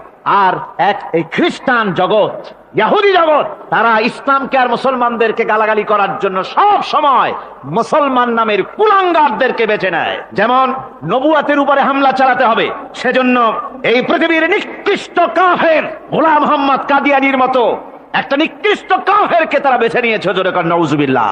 তার নাম একটা মুসলমানই না। আবার আমাদের দেশে আল্লাহকে, রসুলকে গালি দিতে হবে, দাউদ হায়দারের মতো একটা জাহান্নামের কীটকে তারা বেছে নিয়েছে মুসলমান নামে। আবার রাসূলকে গালি দিতে হবে, হযরত আয়েশা সিদ্দিকা রাদিয়াল্লাহু তাআলা আনহাকে গালি দিতে হবে, সেজন্য মুসলমান নামের কলঙ্ক সালমান রুশদি নামক এক শয়তানকে এই ইহুদিরা বেছে নিয়েছে, ঠিক কিনা কর? কিন্তু এখন সালমান রুশদি যাবা কোথায়? এখন সালমান রুশদির উপরে যিনি হুকুম হজ জারি করেছিলেন ইমাম খোমেনি বেঁচে নাই, কিন্তু তার হুকুম এখনো বেঁচে আছে। উনি অর্ডার করেছেন, যেখানে পাও সেখানে হত্যা করো, ফাকতুলু সালমান রুশদি হাইসু ওয়াজাতুম, ওরে যেখানে পাও সেখানে হত্যা করো। এখন ওর দশা হয়েছে এই, চেহারা সার্জারি করে টরিয়া, তারপরে এখন লা ইয়ামুতু ফিহা ওয়ালা ইয়াহইয়া, সে বাঁচিয়াও নাই মরিয়াও নাই, এমন অবস্থা আছে। আমার ভাইরা, আমার মুসলমান মদও যদি খায়, জেনাও যদি করে, রাসূলকে যখন কেউ গালি দেয় তখন মনে করে আমি একটা অপরাধ করেছি, ঠিক, আমি মদ খাইছি, অন্যায় করেছি, আমি নামাজ পড়ি না, অন্যায় করেছি, কিন্তু আমার রাসূলকে গালি দিয়েছে, ওরে যদি পাই ওর কাঁচা কলিজা চাবায় খাবো, ঠিক কিনা কর? সুতরাং আজকে এইভাবে করে আমার দেশের শিক্ষা ব্যবস্থাকে নষ্ট করা হয়েছে এই ধরনের বই পড়িয়ে। এবং এক শ্রেণীর শিক্ষক আছেন যারা কলেজ ইউনিভার্সিটিতে অপ্রাসঙ্গিক ভাবে ইসলামকে গালাগালি করে, আল্লাহকে গালি দেয়, ইসলামকে গালি দেয়, মুসলমানদেরকে গালি দেয়। বরদাস্ত করতে পারি না। বলি বন্ধুরা, ইসলাম যদি ভালোই না লাগে তাহলে নামটা মুসলমানি নাম রাখছেন কেন? ঘোষণাটা দিয়ে দেন, আমরাও জানাজা না পড়াবার হাত থেকে বেঁচে যাই, ঠিক কিনা? সুতরাং এরা ওই জায়গায় বসে আছে আমাদের সন্তানদের মস্তিষ্ককে বিকৃত করার জন্য। আল্লাহ রাব্বুল আলামিন বলেন এভাবে করে, ওয়াল্লাযীনা লা ইয়াদউনা মা'আল্লাহি ইলাহান আখারা ওয়া লা ইয়াকতুলুনান নাফসাল্লাতী হারামাল্লাহু ইল্লা বিল হক, তারা হত্যা থেকে বিরত থাকে, মানুষকে হত্যা করে না। ওয়ালা ইয়াজনুন, আর তারা ব্যভিচার করে না, জিনা ব্যভিচার করে না। জিনা ব্যভিচার সম্পর্কে কোরআন শরীফ বলছে, ওয়ালা তাকরাবুজ জিনা ইন্নাহু কানা ফাহিশাতান ওয়া সাআ সাবিলা। জিনা করা তো দূরের কথা, আল্লাহ পাক বলছেন জিনার নিকটবর্তী হয় না। জিনার নিকটবর্তী মানুষ হয় কিভাবে? জিনার নিকটবর্তী হওয়ার জন্য কতগুলি উপকরণ এবং উপাদান আছে। তা হচ্ছে অশ্লীল নৃত্য গীত, তা হচ্ছে যৌন আবেদনমূলক পত্র পত্রিকা, তা হচ্ছে অশ্লীল ছায়াছবি, তা হচ্ছে নারী সৌন্দর্যের প্রদর্শনী। এই সব জিনিসগুলি মানুষকে জেনার দিকে আকৃষ্ট করে। এসব কি আমাদের সমাজে চালু আছে? আমাদের সমাজে আছে? তো জেনার উপকরণ কি কি বললাম? জেনার উপকরণ হচ্ছে সহশিক্ষা, জেনার উপকরণ হচ্ছে নারীর সৌন্দর্য প্রদর্শনী, জেনার উপকরণ হচ্ছে অশ্লীল পত্র পত্রিকা এবং অশ্লীল ছায়াছবি। এগুলি মানুষকে জেনার দিকে আকৃষ্ট করে, উদ্বুদ্ধ করে। এসব আমাদের সমাজে চালু আছে। ব্যাঙ্গের ছাতার মতো ভিডিও ক্লাব চালু হয়েছে শহরের কোনায় কোনায়, রাস্তার মোড়ে মোড়ে। আর এ দিয়ে ছবি এনে মানুষ দেখতে থাকে আর চরিত্র নষ্ট হতে থাকে। এরপরে রয়েছে সহশিক্ষার ব্যবস্থা, রয়েছে নারীদের বেপরদিগি সৌন্দর্যের প্রদর্শনী, আর রয়েছে যৌন আবেদনমূলক পত্র পত্রিকা। আর পত্র পত্রিকার কাজই হচ্ছে এখন যৌন সুশ্রুতি দেওয়া আর ইসলামকে গালি দেওয়া। বর্তমান সরকারের আমলে 1991 সনের জানুয়ারি থেকে শুরু করে, যখন সরকারের স্থিতিশীলতা ছিল না, জানুয়ারি ফেব্রুয়ারি মাস থেকে নিয়ে আজ পর্যন্ত বর্তমান সরকার প্রায় 138টি সাপ্তাহিক, পাক্ষিক, মাসিক, দৈনিক পত্রিকার ডিক্লারেশন দিয়েছেন। এতগুলি পত্রিকা, আর সমস্ত পত্রিকায় ওনারা ঘোষণা করেছেন যে আমরা সাংবাদিকতার সর্বোচ্চ স্বাধীনতা দিয়েছি। আর এই সর্বোচ্চ স্বাধীনতার সুযোগ নিয়ে প্রত্যেকটি পত্রিকা, অলমোস্ট প্রায় প্রত্যেকটি পত্রিকা ইসলামকে গালি দিচ্ছে। আর কিছু পত্রিকা সমাজে চালু হয়েছে, বাংলাদেশে চালু হয়েছে ভারতের রয়ের টাকায়। ভারতের রয়ের টাকা দিয়ে যে পত্রিকা, দৈনিক এবং সাপ্তাহিক পত্রিকা চালু হয়েছে, তার ভিতরে রয়েছে দৈনিক ভোর এবং আজকের কাগজ, সাপ্তাহিক পূর্বাভাস। ভারতের রয়ের টাকা দিয়া পরিচালিত এই কাগজগুলি গোটা বাংলাদেশের জাতি সত্তাকে দ্বিধা বিভক্ত করার জন্য সর্বাত্মক প্রচেষ্টা তারা চালাচ্ছে। এরা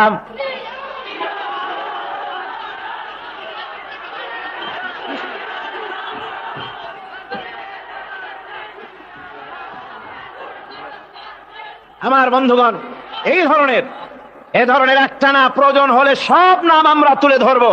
ভারতের টাকা দিয়ে, ভারতের রয়ের টাকা দিয়ে তারা এভাবে পত্রিকা তৈরি করে গোটা বাংলাদেশের স্বাধীনতা, সার্বভৌমত্ব এবং অস্তিত্বের উপরে আঘাত হানতেছে। শুধু তাই নয়, তারা ইসলামের উপর আঘাত হানছে। আলেম এবং পীরেদের বিরুদ্ধে বক্তব্য তারা পত্রিকার ভিতরে সমালোচনামূলক কথাবার্তা তারা লিখছে। এমন একটা সাপ্তাহিক পত্রিকা কম পাবেন যেখানে ইসলামকে, ইসলামী আন্দোলনকে কিছু না কিছু খোঁচা মারা না হচ্ছে। ঠিক কিনা কর? বলেন ঠিক কিনা?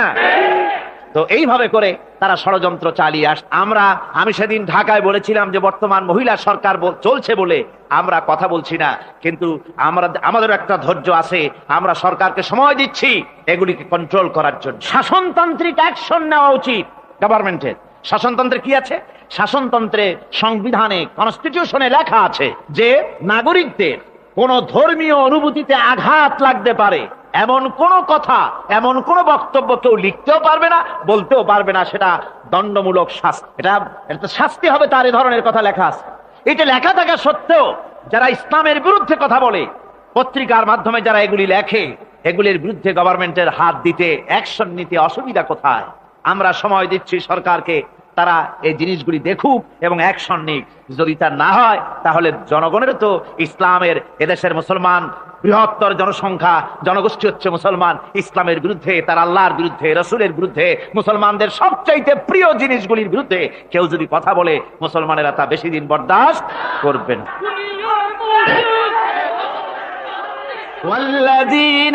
আল্লাহ পাকের বলেন ইউদাআফ লাহুল আযাবু ইয়াওমাল কিয়ামাতি ওয়া ইয়াখলুদু ফীহি মুহানা। এই সব কাজ যারা করবে, আল্লাহকে বাদ দিয়ে যারা আল্লাহকে বাদ দিয়ে অন্যকে মাবুদ বলে ডাকবে আর হত্যা করবে, জিনা করবে, আল্লাহ বলেন তাদেরকে কিয়ামতের দিন পুনঃ আযাব দেওয়া হবে। আর তাদেরকে ওয়াখলুদ ফীহি মুহানা, তারা বড় লাঞ্ছনার জীবন যাপন করবে, সেখানে লাঞ্ছনার সাথে তারা বসবাস করবে। ইল্লা মান তাবা ওয়া আমানা ওয়া আমিলা আমালান সালিহান ফাউলাইকা ইউবাদদিলুল্লাহু সাইয়্যাতিহিম হাসানাত ওয়া কানা আল্লাহু গফুরার রহিমা। ইল্লা মান তাবা, এই সমস্ত আযাব থেকে বাঁচবে কারা?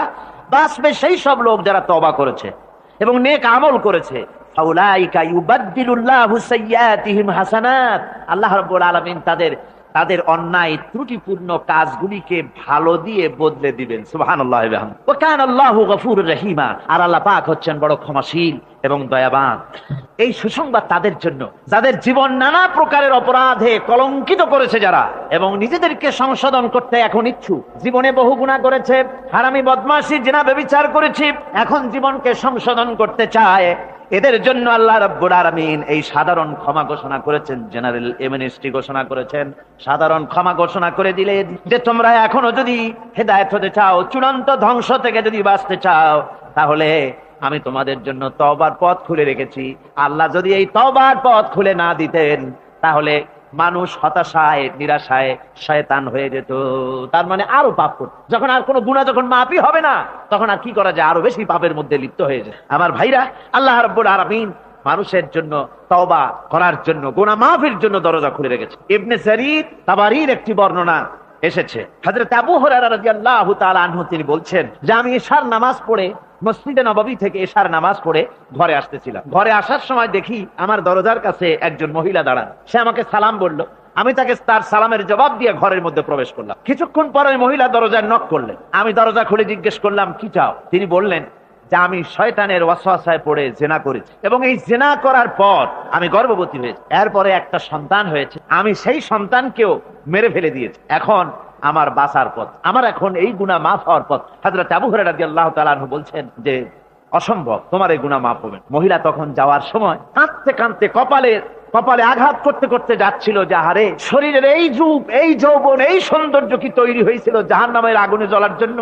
এইভাবে করে চিৎকার দিতে দিতে মহিলা যাচ্ছে। হযরত আবু হুরায়রা বলেন, আমি সকালবেলায় আল্লাহ রাসূলের সঙ্গে ফজরের নামাজ আদায় করে আল্লাহর নবীকে ঘটনা শোনালাম। বললাম, হে রাসূল, আমি তো মহিলাকে এইরকম জবাব দিয়ে। হযরত আবু হুরায়রা দৌড়ে গেলেন, বললেন, আমি ছুটতে লাগলাম, এমন ভুল আমি কথা বলেছি। মহিলা তো হতাশ হয়ে গিয়েছে। তিনি খুঁজতে খুঁজতে মহিলাকে পেয়ে গেলেন, যে বললেন, ও মহিলা, আল্লাহর হাবিব তোমার সম্পর্কে এই কথা বলেছেন, তুমি যদি তওবা করো আল্লাহ রাব্বুল আলামিন তোমাকে মাফ করে দিবেন, আর তোমার দোষ ত্রুটিগুলির বিনিময় আল্লাহ তোমাকে নেক দিয়ে বদলায় দিবেন, তোমাকে আল্লাহ মাফ করবেন। মহিলা শোনা মাত্র আল্লাহু আকবার বলে চিৎকার মেরে সিজদায় পড়ে গেলেন। তিনি প্রাণ ভরে কাঁদলেন আর বললেন, আল্লাহ, তোমার দরবারে শুকরিয়া আদায় করি যে আমার মতো গুনাহগারের জন্য তুমি যে তওবার দরজা খোলা রেখেছো। তিনি তার নিজের দাসীকে এবং তার বাচ্চাকে, কৃতদাসীকে আল্লাহর শকরার্থে মুক্ত করে দিলেন। আমার ভাইয়েরা, এভাবে করে যারা নাকি আল্লাহর দরবারে যারা এভাবে মাপ চায়, আল্লাহ পাক তাদেরকে মাফ করে দিবেন। তওবা করার জন্য রব্বুল আলামিন পথ খুলে রেখে দিয়েছেন। আবার অন্য হাদিসে এসেছে হযরতে রাসূল পাক সাল্লাল্লাহু আলাইহি ওয়াসাল্লামের কাছে এক বৃদ্ধ এসে বলেছিলেন, হে আল্লাহর নবী, আমি যত গুনাহ করেছি সমস্ত গুনাহ যদি দুনিয়ার মানুষকে ভাগ করে দেওয়া হয়, তাহলে একযোগে সব মানুষকে তার ডুবাইয়া ছাড়বে, এত গুনাহ আমি করেছি। এমন কোন গুনাহ নাই যে আমি করি নাই। হে আল্লাহ রাসূল, আমার এই গুনাহ মাফ হবে নাকি? আল্লাহর নবী বলেন, তুমি কি মুসলমান হয়েছো? লোকটি বলল, হুজুর, আমি মুসলমান হয়ে গেছি। আশহাদু আল্লা ইলাহা ইল্লাল্লাহু ওয়াহদাহু লা শারীকা লাহু ওয়া আশহাদু আন্না মুহাম্মাদান আবদুহু ওয়া রাসূলুহু। পড়েন সবাই, আশহাদু আল্লা।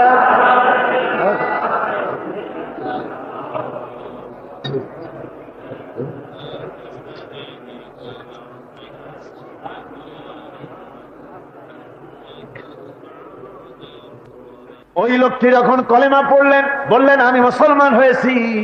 আল্লাহ নবী বলেন, শোনো, আল্লাহর বান্দা, তুমি যখন কলেমা পড়েছো, তোমার পেছনের তামাম জিন্দেগির সমস্ত গুনাহ খাতা আল্লাহ রাব্বুল আলামিন মাফ করে দিয়েছেন। শুধু মাফ করেন নাই, আরো কি করেছেন? ওয়ায়ুবাদদিলুল্লাহু সাইয়্যাতিহিম হাসানাত। দোষ ত্রুটি তোমার যা আছে, যে ব্যক্তি তওবা করে আল্লাহর পথে চলে, নেক আমল করে, পেছনের জীবনের দোষ ত্রুটি যা করেছেন সবগুলির বদলে আল্লাহ রব্বুল আলামিন নেকি লিখে দিবেন। জোরে বলেন সুবহানাল্লাহ। তার মানে হচ্ছে জীবনে যত অপরাধ করেছিল তওবা করে যখন ভালো কাজ করবে আর পেছনের কথাগুলি যখন মনে করবে গভীর রাত্রে, আল্লাহ আমি এই ধরনের পাপ করেছিলাম, চুরি করেছি, ডাকাতি করেছি, জেনা করেছি, মদ খেয়েছি, মিথ্যা কথা বলেছি, এই সব কথা বলে যত অনুশোচনা করবে আর অনুতপ্ত হবে, চোখ দিয়া যত পানি পড়বে, নতুন নতুন করে তার আমল নামে আল্লাহ নেকি লিখতে থাকবেন। জোরে বলেন সুবহানাল্লাহ। রব্বুল আলামিন তার বান্দাকে এত ভালোবাসেন, একজন সাহাবী কতগুলি পাখির বাচ্চা নিয়ে রাসূলের কাছে হাজির হয়েছেন। আল্লাহ নবী বলেন, এই পাখির বাচ্চাগুলি আনলা কেন?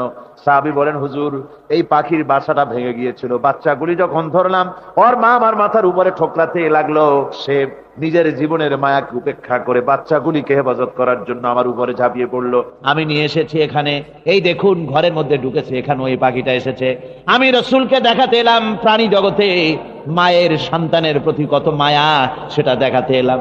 আল্লাহর নবী বলেন, ও সাহাবী, প্রাণী জগতে সন্তানের প্রতি মায়ের কতটুকু মহব্বত তুমি তাই আমাকে দেখাতে এসেছো। শোনো, এই প্রাণী জগতে সন্তানের প্রতি মায়ের যত মহব্বত তার চাইতে লক্ষ কোটি গুণে বেশি মহব্বত বান্দার প্রতি আল্লাহ রব্বুল আলামিনের। মহব্বতকে, করুণাকে, রহমতকে, ভালোবাসাকে 100 ভাগ করা হয়েছে। 100 ভাগ করে 99 ভাগ আল্লাহ নিজের কাছে রেখেছেন, আর একটা ভাগ তামাম পৃথিবীর প্রাণী জগতে আল্লাহ ছড়াই দিয়েছেন। একটা ভাগ দিয়েছেন সারা দুনিয়ায় প্রাণী জগৎ। সেই একটা ভাগে এই শত সহস্র কোটি প্রাণীর মধ্যে যেটুকুন আমরা পাইছি, এতটুকুন মহব্বতে সন্তানের জন্য কলিজায়, সন্তানের কোনো অকল্যাণ হলে কলিজায় পানি থাকে না, সন্তানের কোনো অসুবিধা হলে বা মা বাপের কষ্ট হলে বা কারো কোনো কষ্ট হলে আমরা এই ধরনের আমাদের অবস্থা সৃষ্টি হয়ে যায়। 1 ভাগ তামাম পৃথিবীর সমস্ত প্রাণী জগতে ছড়ায় দেওয়ার পর আমাদের অবস্থা যদি এই হয়, তাহলে 99 ভাগ রহমত যার কাছে, বান্দার প্রতি তার মহব্বত কতখানি। আমার বন্ধুগণ, রাসূল পাক সাল্লাল্লাহু আলাইহি ওয়াসাল্লাম বলেছেন, ও সাহাবীরা, একজন লোক উটের পৃষ্ঠে যাচ্ছিল কোথাও, উটের পৃষ্ঠে তার খাবার আছে, পানিও আছে, যেতে যেতে মরুদ্যানের মধ্যে সে বিশ্রাম করলো। ঘুমের থেকে জেগে দেখে উট নাই, খাবার নাই, পানিও নাই। বড় লোকটা কেমন পেরেশান হয়। সাহাবীরা বলেন, হুজুর উট হচ্ছে মরুভূমির জাহাজ, উট হারায় গেছে, টাকা পয়সা যা ছিল, খাদ্য খাবার ছিল, সব চলে গেছে, এর থেকে পেরেশানি তো আর কিছুই হয় না। হুজুর বলেন, লোকটা খানিকক্ষণ চিন্তা ভাবনা করতে করতে কিছুক্ষণ পর দেখলো উট ফিরে এসেছে, সমস্ত টাকা তার ওই খাদ্য আর পানিও নিয়ে হাজির হয়ে গেছে। বলো কেমন খুশি হয়। হুজুর, হযরত সাহাবীরা বলেন, হুজুর এর থেকে খুশি আর কি হতে পারে, লোকটার দিল তো ভরে যাবে। আল্লাহর নবী বলেন, ওগো সাহাবীরা, কোন বান্দা যদি আল্লাহর থেকে নাফরমান হয়ে যায়, নামাজ ছেড়ে দেয়, জিনা ব্যভিচার বদমাশি নাফরমানিতে যদি যখন লিপ্ত হয়ে যায়, উঠারা ব্যক্তি উট পাওয়ার জন্য যেমন পেরেশানি বোধ করে, আল্লাহ রাব্বুল আলামিন তার ওই নাফরমান বান্দার জন্য, আল্লাহ রাব্বুল আলামিন ফিরে আসার জন্য আল্লাহ রাব্বুল আলামিন চান। বান্দা যখন, নাফরমান বান্দা নিজের গুনাহ বুঝতে পেরে যখন সেজদায় পড়ে গিয়া কান্দে, রব্বুল আলামিন আমার গুনাহ মাফ করে দাও, এইভাবে যখন কাঁদতে থাকে, রব্বুল আলামিন, আল্লাহর হাবিব বলেন, উঠারা ব্যক্তি উঠ ফেলে পড়ে, ওই ব্যক্তি যত খুশি হন। কোন নাফরমান বান্দা যখন সেজদায় পড়ে যায়, আল্লাহ রাব্বুল আলামিন এর চাইতে লক্ষ কোটি গুণে বেশি খুশি হয়ে যান। আল্লাহ পাক হচ্ছেন রহমান রহিম, গাফুরুর রহিম। পৃথিবীতে এমন কে আছে আপনি আমাকে বলেন, এমন কে আছে অপরাধ করবে না আর সে বলবে আয় তোরে মাফ করে দেই? বলেন এরকম আছে নাকি? কেউ বলেন আছে? এমনকি বাপ মা, ছেলে অন্যায় করেছে, বাপ মার দিল চায় ছেলেটা যদি মাপ চাইতো বড্ড ভালো হতো, ওর সাথে প্রাণ ভরে কথা বলতাম, বুকের সাথে জড়িয়ে নিতাম, কিন্তু মুখ ফুলে বলে না যে অপরাধ করেছিস মাপ চাইয়া যা, এরকম বলে। মাও বলে না, বাপেও বলে না, কিন্তু একমাত্র মহান সত্য রব্বুল আলামিন বান্দা যখন গুনাহ করে, আল্লাহ ডাকে, বান্দারে গুনাহ করেছিস ফিরে আয়, আমি তোরে মাফ করে দেব। গুনাহ করেছিস ফিরে আয়, জিনা করেছিস ফিরে আয়, মদ খেয়েছিস ফিরে আয়, মানুষ হত্যা করেছিস ফিরে আয়, কুফরি করেছিস ফিরে আয়, আগুন পূজা করেছিস ফিরে আয়, মাটি পূজা করেছিস, সূর্য পূজা করেছিস, যা করেছিস না কেন ফিরে আয়, আমাকে ডাক দে, আমি তোর জিন্দেগির গুনাহ আমি আল্লাহ মাফ করে দেব। এই জন্য আল্লাহ রাব্বুল আলামিনকে যখন কোন বান্দা একবার ডাকে, দিল থেকে, কলিজা থেকে একটা ডাক যদি দেয়, আল্লাহ 1000 ডাকের তুলনায় একটা ডাক আল্লাহ কলিজা থেকে ডাক। এই ডাকটা কোথা থেকে? কলিজা থেকে। দিল সে জুবাত নিকলতি है, असर रखती है पर नहीं मगर ताकते परवाज रखती है।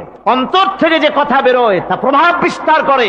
কলিজা থেকে যদি কেউ ডাক দেয় আল্লাহ, কলিজার একটা ডাক আলাদা না? বলেন আলাদা কিনা?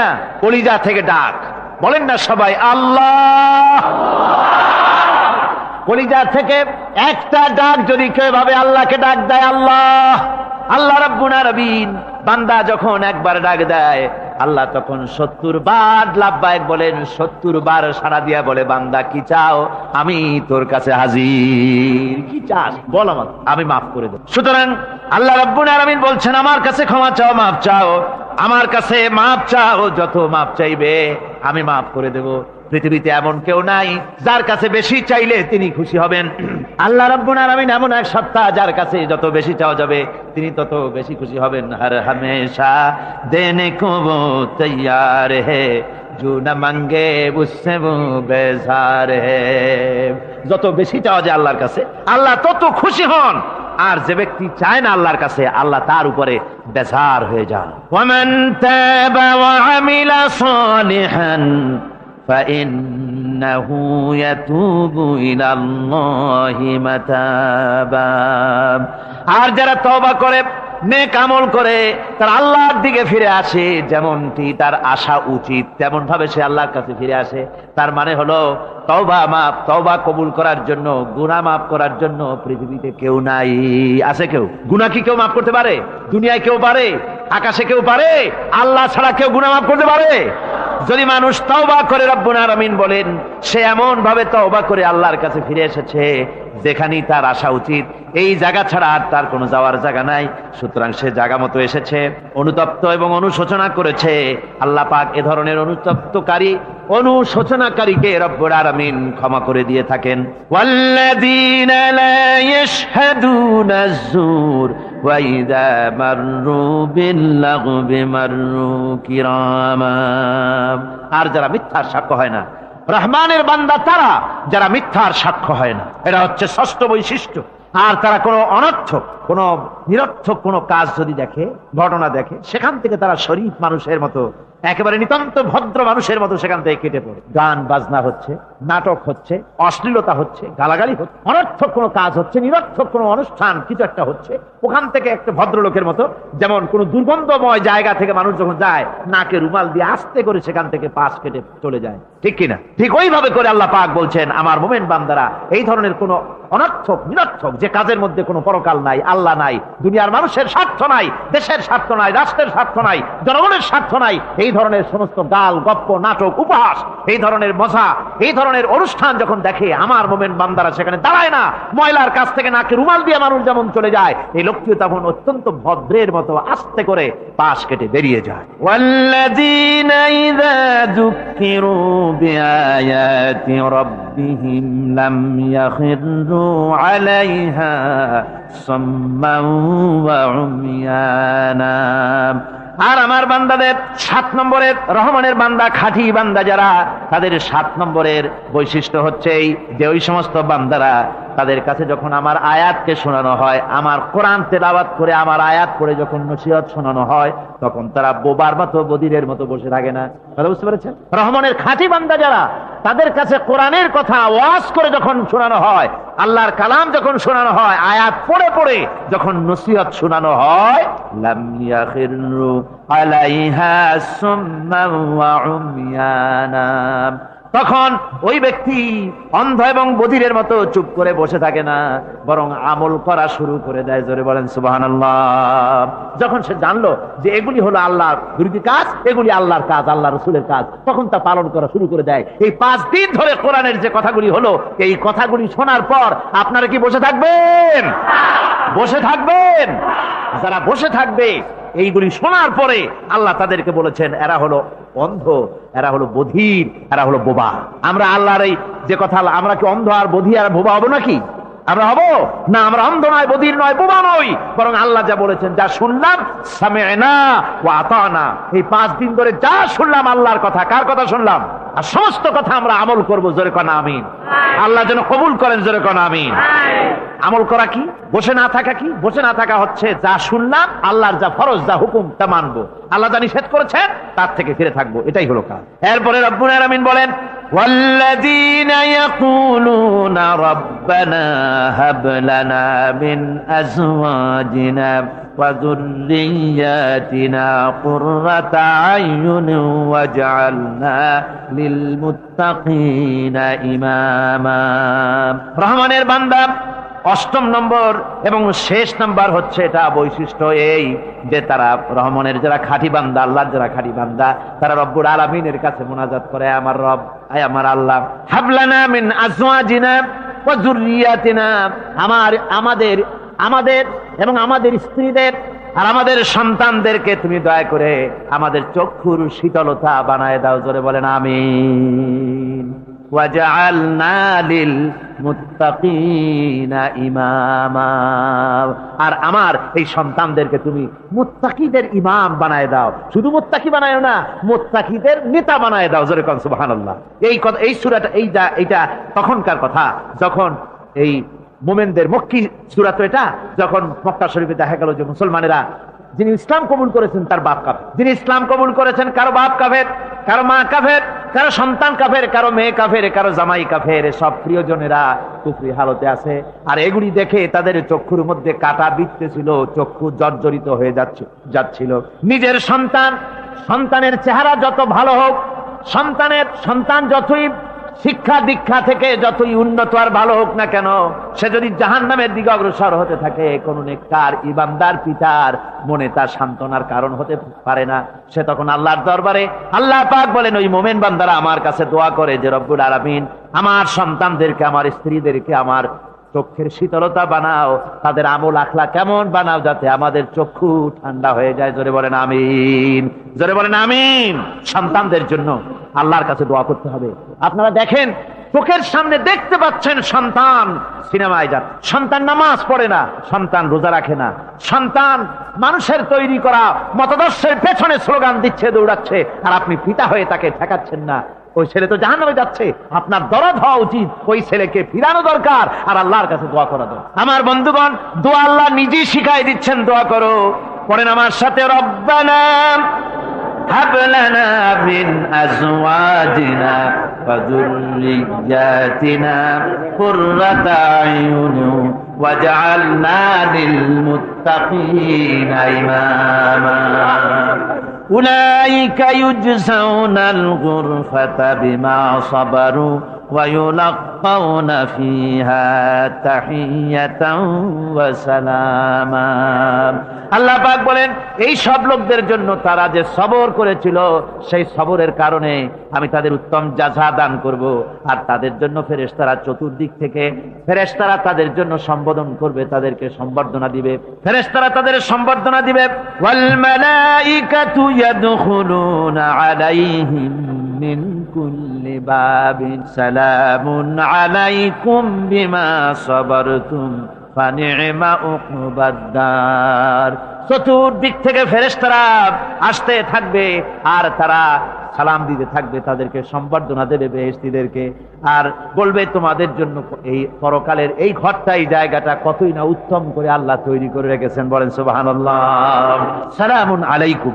আল্লাহ বলছেন, উলাইকা ইউজসাউনাল গুরফাতা বিমা সাবারু, তোমরা যে সবর এখতিয়ার করেছিলে সেজন্য আজকে তোমাদের জন্য আমি এই বিরাট নিয়ামত তোমাদের জন্য রেখেছি।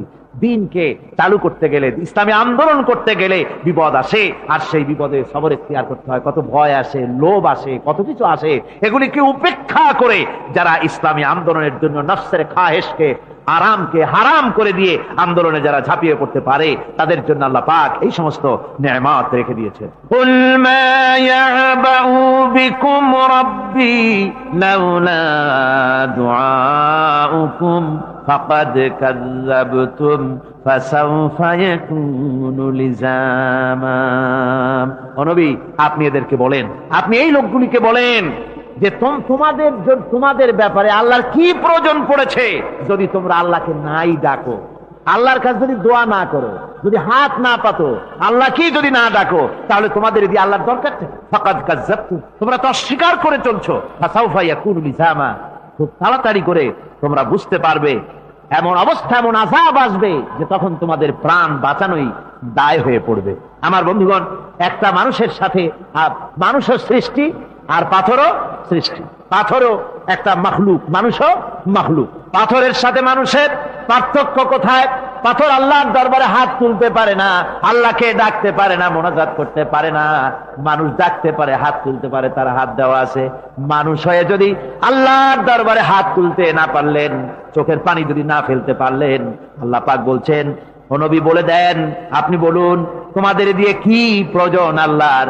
লাউলা দুআউকুম, তোমরা যদি সেই আল্লাহকে যদি না ডাকো, যদি তার কাছে হাত না তোলো, তাহলে তোমাদের দিয়ে আল্লাহর দরকারটা কি?